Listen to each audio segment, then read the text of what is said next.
Aqui é Tainá Bavaresco e você está ouvindo o podcast The Crime Brasil.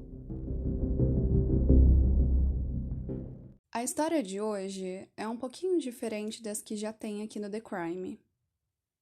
Ela é sobre uma vítima, e o intuito desse podcast não é de forma alguma desrespeitar essa vítima ou trazer informações minuciosas sobre a investigação. O maior objetivo, além de contar a história do Henry, é trazer a importância de fazer a denúncia ao menor sinal de que uma violência esteja acontecendo contra uma criança. A simples suspeita de que uma violência esteja acontecendo pode ser denunciada. A gente pode fazer a denúncia através do Disque 100. É um serviço que funciona 24 horas por dia, todos os dias da semana. Podem ser feitas denúncias anônimas e qualquer pessoa da sociedade pode denunciar a violência contra a criança. Além disso, por se tratar de um caso que ainda está sob investigação, as informações trazidas nesse podcast são referentes até a data do dia 14 de abril de 2021. A história a seguir contém descrições de crimes violentos, abuso psicológico, violência e tortura contra a criança e não é indicado para pessoas sensíveis.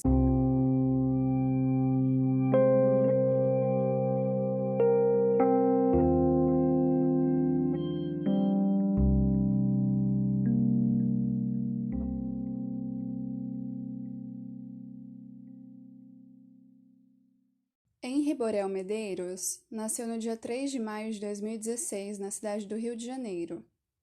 Ele era filho da professora Monique Medeiros da Costa e Silva e do engenheiro Leniel Borel. Monique e Leniel se conheceram em 2011 e foram casados por aproximadamente 9 anos. Segundo informações, eles se divorciaram no ano passado, 2020, mas mantinham uma relação amigável até então e sempre conversavam sobre as questões referentes ao filho Henry. Henry foi uma criança alegre e carinhosa, porém, aos 4 anos de idade, passou a sofrer violências físicas e psicológicas após a mãe conhecer o então vereador da cidade do Rio de Janeiro, Jairo Souza Santos Júnior, ou Jairinho, que, segundo elementos de uma investigação iniciada após um crime terrível, restou comprovado ser o autor das agressões e violências sofridas por Henry. Monique conheceu Jairinho em agosto de 2020.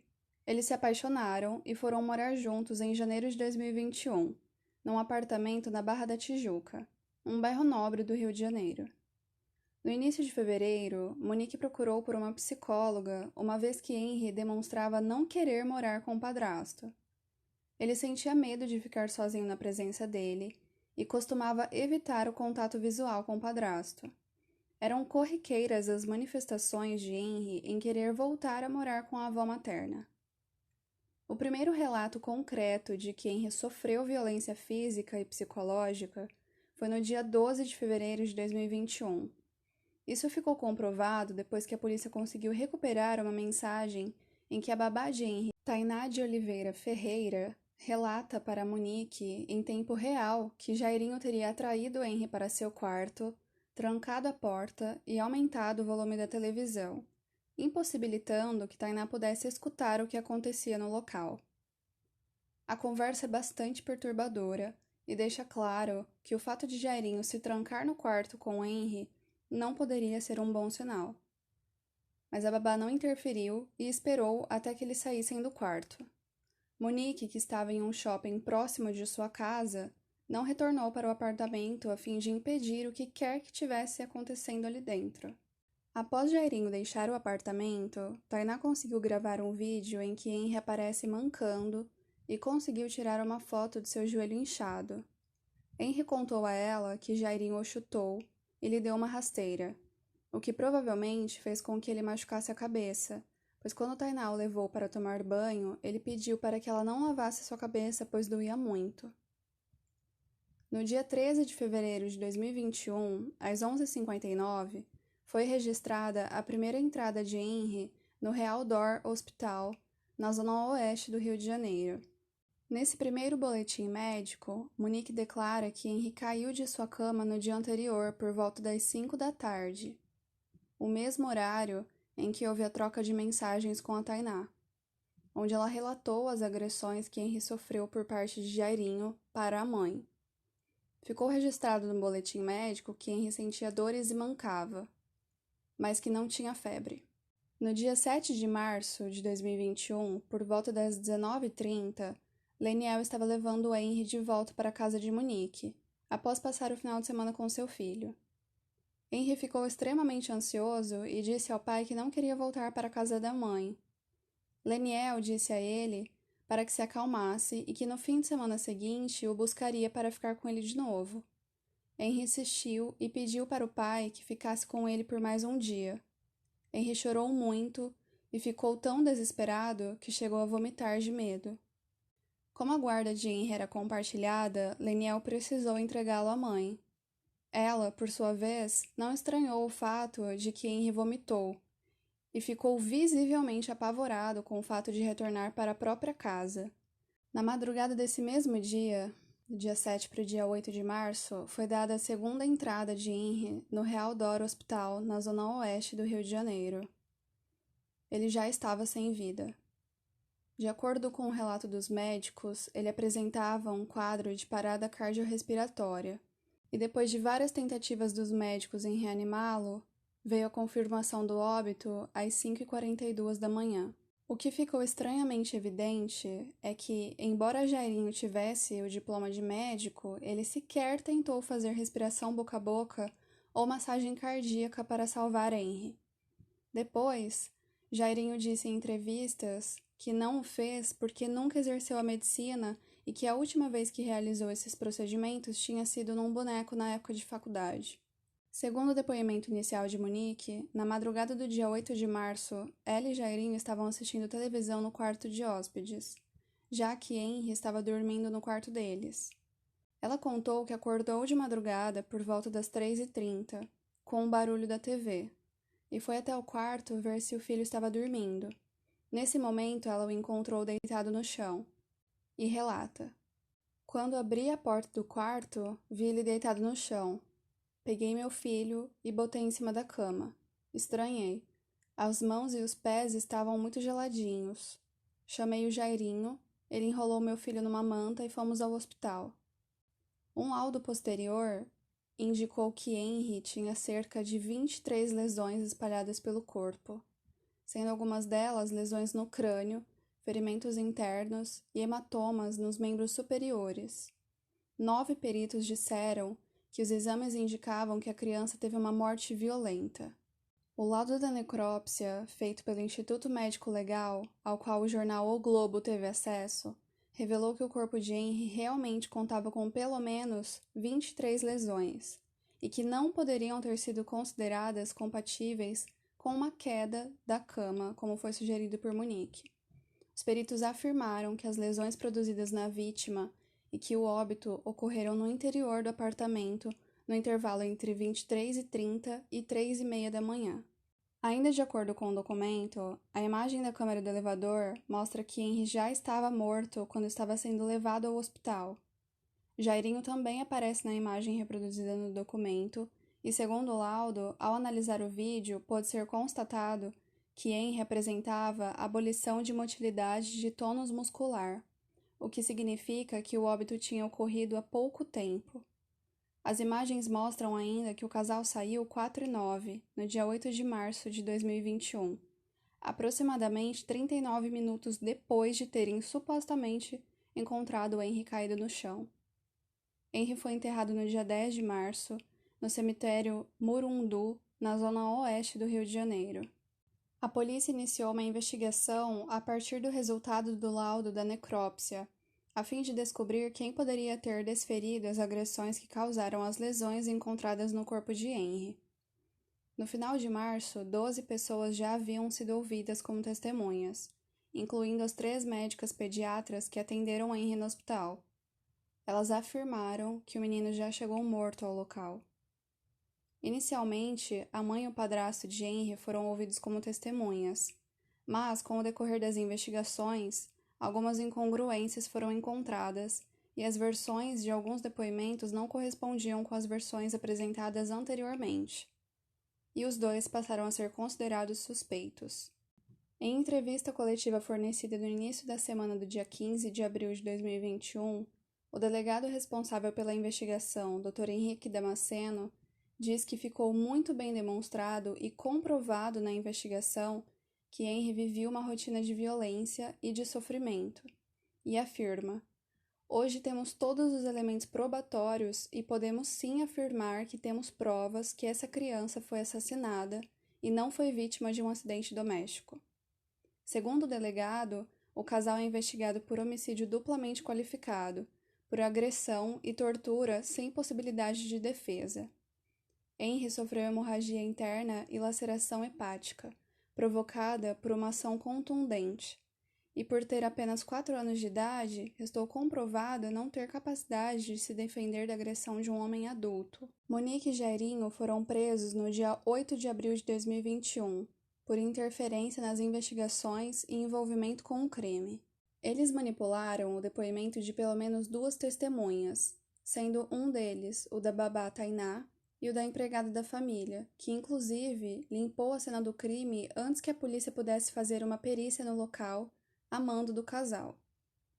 Além disso, Monique pediu para que Tainá apagasse as mensagens de seu celular, em que ela relatava as agressões que Henry sofreu no dia 12 de fevereiro de 2021. A recuperação dessas mensagens só foi possível através da utilização de um software de uso exclusivo das autoridades policiais. Foi uma prova técnica crucial para comprovar que as agressões sofridas por Henry partiram de Jairinho e com consentimento e conhecimento de Monique. Essa conversa possibilitou que o delegado Henrique Damasceno realizasse o requerimento da prisão do casal. O pedido foi corroborado pelo Ministério Público e deferido pela juíza do 2º Tribunal do Júri. O delegado afirmou que, abre aspas, as mensagens que foram obtidas através de prova técnica de fato comprovaram que essa criança vinha sofrendo agressões dentro do apartamento. Agressões praticadas pelo vereador e médico Dr. Jairinho. Todas as provas técnicas serão juntadas ao inquérito policial, mas nesse momento podemos afirmar sim que houve toda uma arquitetura incompreensível caso fosse um acidente e a combinação de depoimentos. Algo que não se espera de uma família enlutada. Todas as provas técnicas estão sendo finalizadas. Fecha aspas. Em entrevista posterior à noite do crime, Leniel, pai de Henry, contou que o filho falou algumas vezes para ele que Jairinho costumava dar abraços muito apertados e que ele não gostava desses abraços. Em um outro momento, ele disse que o tio o machucava. Leniel questionou Monique acerca dessas afirmações do filho, mas ela negou qualquer possibilidade de que Henry sofria violência e afirmou que se isso estivesse acontecendo, ela mataria Jairinho. Leniel acreditou na ex-esposa e não tocou mais no assunto. Segundo ele, também não encontrou hematomas no corpo do filho. As investigações ainda estão sendo realizadas. Monique e Jairinho permanecem presos. Monique contratou uma nova equipe de advogados, separando assim a sua defesa da de Jairinho.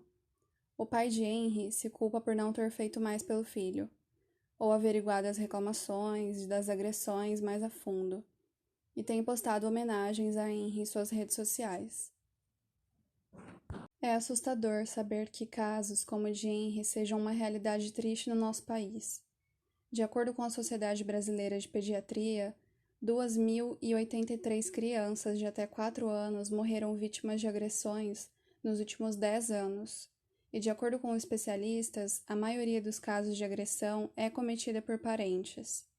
Segundo uma matéria feita pelo UOL, o estudo mostra que, se forem consideradas as crianças de até 9 anos, o número sobe para 3.099 óbitos.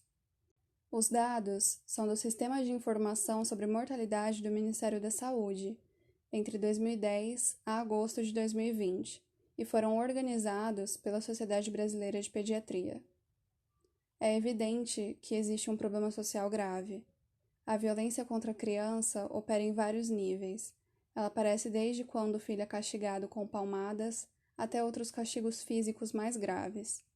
Para isso, foi elaborada a Lei Menino Bernardo, sancionada em 26 de junho de 2014, que alterou o Estatuto da Criança e do Adolescente para estabelecer o direito da criança e adolescente de serem educados e cuidados sem o uso de castigos físicos ou tratamento cruel ou degradante. Mas é revoltante ver a história se repetir tantas vezes. Existe um sistema de proteção da criança falho, e isso fica claro quando nos deparamos com os dados de que pelo menos 2.000 crianças de até 4 anos morreram em decorrência de algum tipo de agressão nos últimos 10 anos. Por isso, é importante que as pessoas denunciem casos de violência contra a criança. Não é necessário que se tenha certeza de que uma violência de fato ocorra. A simples suspeita pode ser denunciada. Só assim poderemos evitar que casos como Jane Borel, Isabella Nardoni, Bernardo Boldrini, Juan Maicon e tantas outras crianças tenham o pior fim possível: a morte. Alguns telefones importantes para denunciar casos de violência. Disque 100 para denunciar violações de direitos da criança e do adolescente, seja violência física, psicológica ou sexual. Disque 180 em casos de violência contra mulheres e meninas, seja violência física, psicológica ou sexual. Disque 190 em casos de emergência que necessitam de socorro rápido. As ligações são gratuitas e podem ser feitas de forma anônima.